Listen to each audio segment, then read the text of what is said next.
Ngiye kukubaza kandi unsubize tube duhagaritse bya bindi byo gukurikirana iby'intambara za M23 cyangwa se wenda wasanga utazi n'ibyo ari byo wenda gushaka umugore. Oh my god, nezere ko ibyo bintu bizi kandi kurimo kubikurikirana kandi kuri gushyiraho uruhare rwawe nk'umuntu ukoresha social media.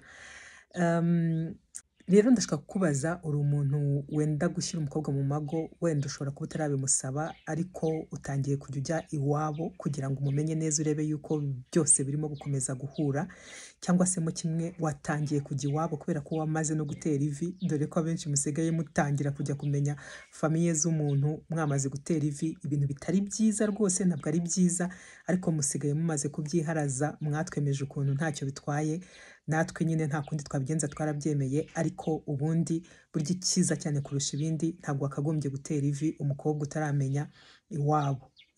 Kumenya iwabo w'umukobwa hari byinshi bikongerera ku kuntu wari umuzi, kubera ko burya nta muntu ushobora kumenya umuntu 100%, ntabwo ushobora kumenya umuntu 100% mutarabana. Niyo mumaze kubana hashobora gushira imyaka nk'itatu nk'ine ukabona koze nk'ikintu ubonye bwa mbere, ukavuga uti mu mateka nibwo bwa mbere nakubona ukora ibingibi, cyangwa se nibwo bwa mbere nakubona ureyaje isaguriki, nyine kugira ngo umenye umuntu 100% biragoye, bisaba ko mumaranye igihe kinini cyane. Iyo mutarabana rero umunsi ku munsi, byo rwose ntabwo wambwira ngo uramuzi neza. Kujya gusura iwabo rero ni kimwe muri ibyo, ariko nkibaza ngo ni gute ushobora kujya iwabo w'umukobwa uteganya kuzashyira mu mago ukagenda imbokoboko? Ntabwo bibaho. Ubundi kera kujya gusura abantu umuntu yitwazaga ipfukire, yitwazaga impamba, yagiraga ikintu ajyana. Niba papa w'umukobwa akimufite ukaba uzi inzoga akunda kunywa cyangwa se umutobe, shaka iryo cupa my friend, shaka iryo cupa genda uryitwaje, cyangwa se ikintu z'umukecuru akunda, cyangwa se niba ibyo ngibyo bitarimo, burya hari ikintu ushobora gutwara mu rugo wabishaka utabishaka kikagira akamaro. Twara ibiro bingahe by'umuceri, twara ibiro bingahe by'isukari, twara akajerekani k'amavuta, twara ikintu, sibyo wigenda imbokoboko. Ni gute ujya gusura iwabo w'umukobwa uteganya kuzajya mu mago ukagenda wambara uko wishakiye, wambaye iby'iki gihe, wafashe ipantaro ukayizirikira hahandi hagati mu mabuno, boxer igaragara? No. Hari ibintu wakagombye kwihishira, cyangwa se ukagerayo, wamara kugerayo ugatangira kwigira muri telefone gusa, ukabona baravuga utabitayeho, wibereye muri telefone, bimwe by'iki gihe bya chat, bya TikTok, bya Instagram. No. Telefone yibagirwe, ubanze ubahe attention yawe yose, ubatega amatwi. Ubu se ni gute uzajya kubasura ukavayo nta kintu na kimwe uvuze ku mukobwa wabo cyerekana uburyo ari umuntu uzi ibintu, ari umuntu warezwe neza, kugira ngo nabo bavuge bati kuko yaramukunze, kugira ngo bavuge bati koko yashimye ko twareze neza? Ntabwo bazabikubwira, ariko bazabyiyumvamo. Akenshi iyo uvuze ikintu nk'icyo uhita ubona ko mama amwenyuye, papa akamwenyura, utuntu nk'utwo ngutwo. Ariko se ni gute uzagenda wahagera ntube wanavuga ibintu byiza wahasanze, cyangwa se ibintu bidasanzwe bakora, cyangwa se ibintu uvuga uti ntabwo bikiba ahandi ariko hano biracyahaba? Akantu nk'ako ko kubataka, akantu nk'ako ko kubashima, uramenye, ntuzabwire nyokobukwe ngo wambaye neza, cyangwa se ngo ujye kumubwira ngo imisatsi yawe cyangwa ibiki. Ibyo bintu bimeze nk'ibijya kuri physique, ntabwo bibwira nyokobukwe. Dore mujye mukura, ntabwo bibwira nyokobukwe umubwira ibijyanye n'imirimo akora, umubwira ibijyanye n'inzu ukuntu itatse neza, umubwira ibijyanye n'ibiryo yatetse biryoshye, umubwira ibijyanye n'ibintu nyine bijyanye n'imirimo, sibyo? Ni gute ushobora kuba waganira na papa w'umukobwa uzashyira mu rugo, ntube wazanamo akantu kerekana yuko uri ambitious, ko ufite dreams, kuri umuntu ufite ejo hazaza?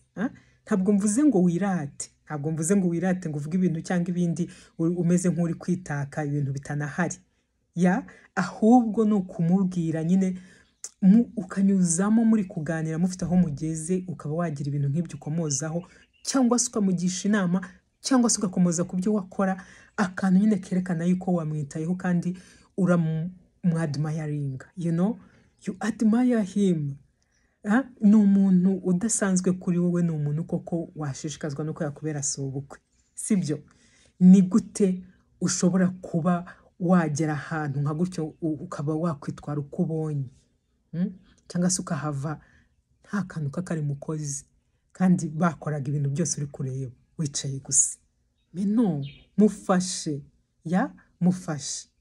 Ni ibintu byinshi cyane rero nakubwira ngo wakwitwara gutya cyangwa kuriya mu gihe ugeze iwabo w'umukobwa wumva wifuza kuzashyira mu mago, kubera ko nabo ubwabo baba bakureba bakwitegereza, bityo iyo umaze kuhava akababwira ati uyu ni wa muntu, cyangwa se mbere y'uko uzi iyo yababwiye ati ngiye kubazanira umuntu, icyo gihe nyine bakabona aho bahera banagukunda banamwunganira bavuga bati koko turagushyigikiye. Ntabwo bisobanura ngo iyo bamwanze ntabwo muzarushinga, mushobora kurushinga kandi bakwanze, ariko kandi biba byiza kurushaho iyo bagukunze. Iyo bagukunze amata ababyeyi amavuta, nta kintu kiba cyiza nkabyo. Nubwo bwose muvuga muti ntabwo byatubuza kurushinga, barabyanze, cyangwa se ugasanga uri guseka umuntu ngo yabivuyemo ngo kubera ko ngo iwabo banze ngo umuntu ngo yashaka kuzabana nawe ngo yagiye kumubereka baramwanga.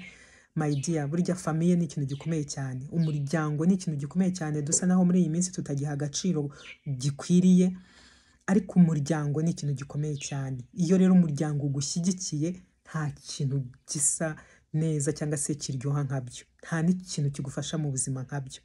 Iyo umuryango washimye umuntu wawe ukamukunda ukamukundwakaza, rimwe na rimwe ugasanga wamukunze kukurusha, kubera ko wowe hari n'amakosa yuzi kuko mubana cyane bo batanazi, kandi udashobora gutinyuka kubatangariza, ukayagumana wowe ubwawe, ariko ukabona baramukunda cyane ku buryo udashobora no kubabwira uti afite amakosa, ku buryo bashobora no guhita bagutera hejuru akavuga bati ubwo ni wowe nyir'amakosa. Ibyo bintu biba biryoshye, biri mu bintu bikomeza urugo rwanyu, biri mu bintu bituma mubasha kubabarirana no mu bihe bigoye, biri mu bintu bituma mukomeza kubana imyaka myinshi. Ntibibe bya bindi by'iki gihe mu rusenya hashize amezi 6, hashize umwaka, hashize imyaka 2 ukabona urugo rwasenyutse.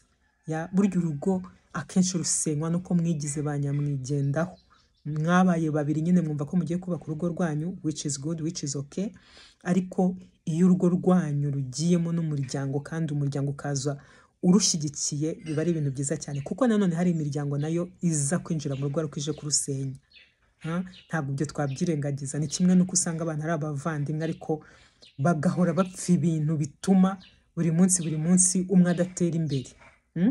Tujya tugira ibintu nk'ibyo ngibyo mu buzima bwa buri munsi mu kazi, aho usanga abantu b'abavandimwe ari bo babuzanyije amahirwe.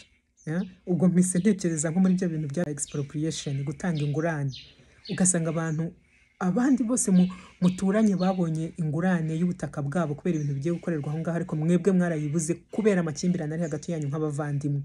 Hari umuvandimwe umwe utabyumva, hari undi uvuga ngo ntabwo mwayaha kanaka, hari undi uvuga ngo ntabwo turabyemeranyaho, hari undi uvuga ngo ese ngo niba yaduha bizagenda bite. Ugasanga ya makimbirane yanyu nk'abavandimwe niyo ari kubabuza gutera imbere.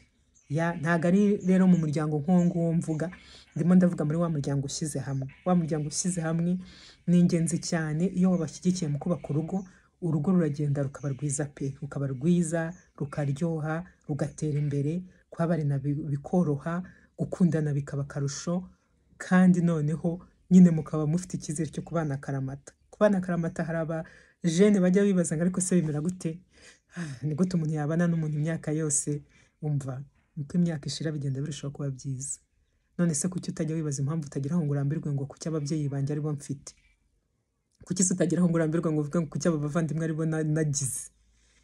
Birashoboka ko wowe waba ako kabazo warigeze kukibaza, ariko wowe waba ufite ibindi bibazo nyine by'amakimbirane n'ibindi. Ariko mu muryango usanzwe umeze neza ntabwo ushaka kwibaza kuki umuvandimwe wanjye azahora ari umuvandimwe wanjye, ni gute nagurana nkabona undi, cyangwa kuki umubyara umubyeyi wanjye.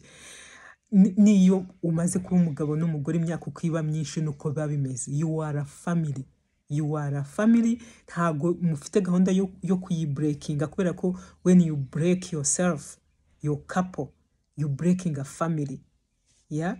Mukayigumana rero iyo famiye, mukayibungabunga, kubera ko niyo izakomokaho abazabakomokaho bose, sibyo?